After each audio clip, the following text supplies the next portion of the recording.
all of these kind of ideas take shape, and then you leave them with something. And there's another book about this. It's called the Coaching Habit. It has a great information on this type of stuff. Welcome to Unstoppable Podcast with Harry Sardinas, inspiring conversations with influential millionaires, investors, thought leaders, entrepreneurs who are making a massive difference with their innovative products and services, and sharing the challenges and wisdom of how they sold their first million. But I love the title of your book, Entrepreneur Compassion. So what do you really mean with this title? Yeah, no. So this book was a labor of love for me. This book actually stems from something terrible that happened when my brother died by suicide. And during that time of kind of exploring his death, was a pretty hard time for me. And I had to take that and try to find something to do with it. So the more that I thought about my life, and I'm a business coach too, so I coach entrepreneurs. So the more that I thought about my life and the more that I thought about my clients, the more that I realized that us as entrepreneurs, we have this unquenchable drive. Like, we have it. Nobody's going to take that from us. Like, you have that drive. They couldn't pry it out of your hands. Nobody's taking that from you, right? But a lot of times that drive can be off-putting. We can sometimes push people away. We can sometimes like shove a little bit, right? And like, hey, get me to the front of the line, right? So this book is all about how to maintain that drive, because we need that, right? But how to also be really compassionate and also really deeply care about our people. Because when I took a look back at my life after my brother's death, I realized something. And I realized something about all of my coaching clients, that when I've been truly successful, it's when I've been driven, but when I've also been compassionate, because that's the force multiplier. That's the thing that took me to the next level and is going to get me to the next level after this, is my people, right? You can't scale you. And when I look at my clients and I look at my life and my experiences, when we are this way, when we're compassionate, when we care, not only is it good for us and for our mental health, it's good for our clients. They see us as a healthy company. They want to do more business with us. It's good for our employees. We achieve more goals. Companies that are compassionate, that are led in a compassionate way, achieve more goals. And oh, by the way, they are more profitable than their peers that don't care about each other. You can take that to the bank. And I think that this concept is one of the most underrated things in business today, is this concept of compassion. And it's got to start from within. So it's got to start with we got to care about ourselves first. Because if we're not authentic, right, Harry? Like, if we come up and I say, man, Cal, why did you do that? Oh God. And I'm doing negative self-talk to myself. People see that and they know, like, man, if he's talking to himself about like that, how does he feel about us? Right? Because our teams can piss us off sometimes. They can, right? When they don't do it all. Oh yeah, tell me about it. But then I think that it's great that you mentioned this, because it's a topic that not too many people talk about it. Okay, but you see, a conflict happen when two people are thinking that they haven't been fair with the another one at the same time. So then you have a conflict. Now, imagine a company when you have the founder that built that company and the relationship with the employees, right? So if the employee doesn't perform, the founder feels that he is not fair. You know, he built it without getting paid. And then now you are here getting paid and still you don't do not even the minimum that you require. So now the founder, on the other hand, employee might be not perform because, number one, the culture of himself doesn't match the culture of the company, which maybe is full of the HR person that bring him on the first place. Or he could be in the nothing wrong to seat. do. Maybe he doesn't get it. Yeah. Oh, he doesn't get it. What's going on? Yeah. But then you have the conflict, and that conflict, when it scale up, exactly what you described, is argument, is bad energy, and this bad energy, when it's on the space, it goes to the clients, it goes to employees, it goes to feel it. When people open the office, you can feel that energy, and then the people wondering what the company don't perform. So it takes a lot of compassion from the CEO or from the person in charge, but the person in charge, no, they don't know. He doesn't know any better. There is no school for become a great business leader. They would be very wise if they can have a coach like you that brought them into this new paradigm. Thank you. What if, what if you humble? What if you are compassionate? Well, that's kind of you to say, and I think something that you talk about, Harry, is when an employee is not performing, right? A lot of people think that the compassionate thing to do is to keep them around. That's actually not compassionate, because there's a place where that guy or gal would crush it. So we're actually holding them back. We're doing them a disservice, and we're hurting our company because we're not freeing them from this. Because a lot of times employees won't leave, right? A lot of times they'll just stay in the job and just do the job, right? But it's up to us as leaders. If there's somewhere better for that person to be, we've got to free them up.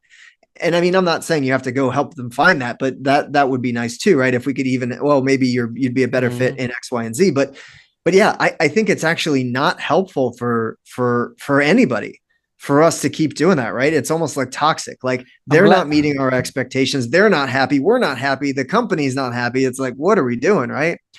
So it's like when I was in the military, we have this saying, and when we think about, we're all on a boat together, right? If there's and I like to tell this to my clients, like, guys, if there's a hole in the boat and we're all either trying to plug the hole or get the water out of the boat, right? But then we've got the guy who's changing his socks. And it's like, dude, you're worried about your socks. We're trying to get the water out of the boat here. Like, are we all really on the same mission, right? So those types of people are easier to say, like, hey, you're not a good fit here. You need to go, right? Yeah, but then look, I'm glad that you bring this up because this personal experience that I have in my own company, when it went to the point that exactly I changed from this egocentric business owner at the beginning. You don't know what you're doing. And you have this big ego, and everybody has to do what you said, and then you go to this office with you build the persona, and after 2 years you realize that you are exhausted, you're tired, you're doing all the job, and it's not moving forward. So when you surrender that ego, then you are and be compassion, exactly you described now, and you allow the team to grow. They become better than yourself, to the point that one day I arrived to the office and they told me, Harry, go home. We don't need you anymore. That's what we want, right? The first day I was a little bit confused. The second one I was very happy, but the first one I was confused. I'm thinking, like, I got fired from my own company. I don't understand what's going on. But the second day, wow. My manager told me, look, I will see you once a month or 2 hours to tell you what I'm doing with the company. I'm like, what? Yeah, this is how we're gonna be, because she said that I was distracting them going to the office. It sounds like you did a good job at empowering them. However, in that process, in the middle, in the transition from me surrendering my ego and be compassionate, allow them space, there were a couple of employees in between that process that they were telling me how to run the company. And I didn't know how to react to that, because I'm thinking, okay, I'm giving them a space to the employees, and I'm giving them. I remember that I put a sign in my office that said, okay, if you have a problem, come with 3 solutions, and then you bring the 3 solutions. You pick which solution you want. If it works, it works. If it doesn't, we change it, right? So it was kind of that dynamic that I started to go in the office. But there were a couple of employees that took that like an advantage to tell me how to run the company that I built. And also it was driving more at this particular interest of those individuals rather than the common goal. Okay. So it was a little bit.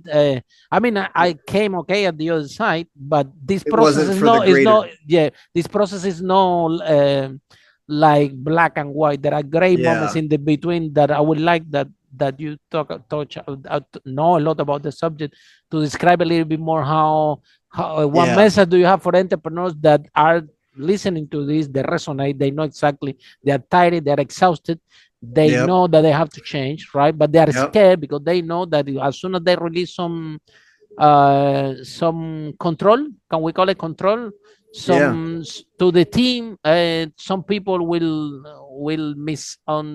understand that, and we will try to basically take over your own company. What's your view on this, and what message do you have for entrepreneurs? Oh, that's a great question. Well, there's a lot of things I want to talk about there. So the first thing, it was really interesting, Harry, what you said about, hey, when you have a problem, I want you to come to me with solutions, right? This is a very common response that entrepreneurs have, is don't bring me problems, bring me solutions. I would challenge that as not the ideal way to be a leader. I would challenge that. Here's my thinking around that, right? Just bear with me. When we do that, we're potentially dismissing and not getting them to bring the best ideas, right? So the reason why I say that is when an employee brings a problem, right? This is an opportunity for you. When we just say, bring me solutions and don't bring me problems, we lose the opportunity as leaders to evaluate them and see, like, all right, what is going on in this person's mind, right? Like, can this person be the person who's going to run this thing one day? Should I be promoting this person? Is this person going to be at X, Y, and Z in a couple of years? And when we're curious with that employee and we ask them really great questions, and we say, okay, so what's the problem? What's the real problem here? And we dig in and we get really, really curious, right? Genuinely curious, right? And I write about this in my book, not pretend curious, where it's like, okay, how do we get to the solution, right? It's like, but think to yourself, like, what is this person kind of going through? What are they bringing here, right? Why are they bringing this to me? Like, should this even come to me, right? When we say, bring me 3 solutions, right? Then they show up with 3 solutions, and you might pick a solution that you shouldn't even be solving because somebody else should be solving that, right? And as entrepreneurs, that's the worst thing we can do, is start solving everybody's problems, right? Because then we got a whole company and everybody's coming to us, and then we're really running the company, and then it's running us, right? So I just wanted to talk about that because I thought that was really interesting, and I used to do that too. I used to say, don't bring me problems, bring me solutions, right? The more that I read, though, the more that I find that when we're really engaged with people, when we're really tuned in and we say, like, okay, what's the real problem with that? Like, okay, that's interesting. Well, what would you have done if you didn't come see me? What are you thinking about doing? Right. And then they start brainstorming and you see all of these kind of ideas take shape, and then you leave them with something. And there's another book about this. It's called the Coaching Habit. It has a great information on this type of stuff. Follow us for more interviews with world's most influential, audacious entrepreneurs that overcame challenges and adversity, providing you with the blueprint of how they sold their first million so you can grow your business exponentially.